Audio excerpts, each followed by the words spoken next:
लखनऊ अपनी जनता पार्टी के राष्ट्रीय अध्यक्ष स्वामी प्रसाद मौर्य ने आज 7 मई को प्रेस कॉन्फ्रेंस का आयोजन किया। इस कॉन्फ्रेंस में स्वामी प्रसाद मौर्य ने कहा कि फतेहपुर जनपद में पुलिस एनकाउंटर में अभियुक्त पकड़ा गया। पीड़िता से मिलने जाने वाला था, लेकिन मुझे हाउस अरेस्ट कर रखा गया। एसपी को बधाई देता हूं कि जो उन्होंने कहा था वैसा उन्होंने किया। अभियुक्त को पकड़कर गिरफ्त किया। उन्होंने कहा कि क्या कानून अपनी जिम्मेदारी से भागेगा? ऐसा ही कुछ गाजीपुर में भी हुआ। योगी सरकार पर भी स्वामी प्रसाद मौर्य ने सवाल उठाया। उन्होंने कहा कि किसी अपराधी के खिलाफ बुलडोजर चलता है और किसी के खिलाफ कोर्ट में केस लंबा चलता है। गुंडे माफिया के सामने कानून बौना साबित हो रहा है।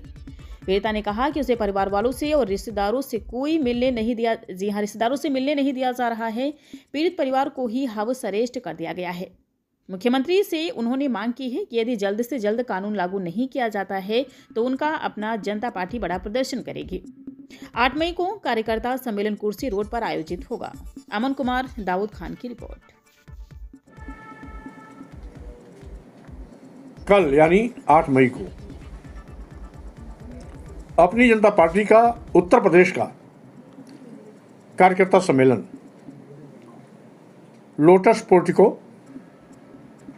कुर्सी रोड पर 11 बजे से प्रारंभ होने जा रहा है।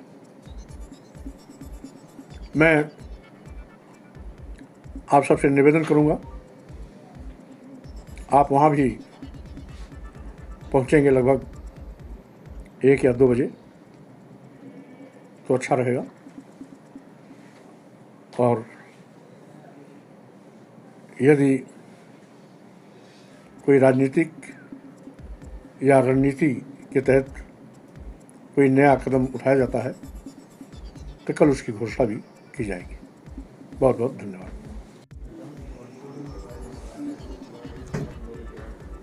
फतेहपुर जनपद के खागा कोतवाली में साधना मौर्य के सामूहिक बलात्कार का मुख्य अभियुक्त पुलिस इनकाउंटर में पकड़ा गया।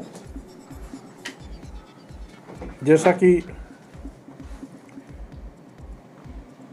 पीड़िता से मिलने जाने के लिए मेरा कार्यक्रम पहले से निर्धारित था, लेकिन एसपी फतेहपुर के अनुरोध पर उस दिन मुझे